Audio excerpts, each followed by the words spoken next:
তিনটা গরু এখানে আনছি। একটার নাম হলো শেখ হাসিনা, একটা নাম হলো শেখ রেহানা, একটা নাম হলো কাউয়া কাদের।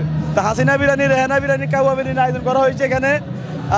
নামে নামে বিরিয়ানি খাওয়ানো হবে।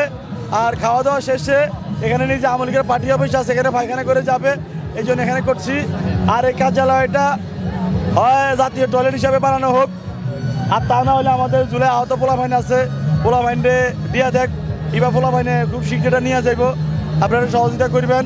আওয়ামী লীগের রাজনীতি এ বাংলাদেশে কোথাও হবে না। আওয়ামী লীগকে সন্ত্রাসী সংগঠন হিসাবে অতি অবিলম্বে ঘোষণা দিতে হবে। এগুলো তো পাক্কা হারামি। শেখ পরিবার হলো পাক্কা হারামি। এদের দেশের জন্য কোনো মায়া নাই, কিচ্ছুর জন্য মায়া নাই। এরা শুধু লুটপাট করি, এরা চলে গেছে। এরা কখনো দেশকে ভালোবাসে নাই।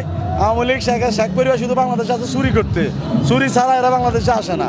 শুধু চুরি সত্য সব। দলের নেতৃবৃন্দ, আপনারা জানেন এই বাচ্চাগুলা যখন রাজপথে রক্ত দিয়েছিল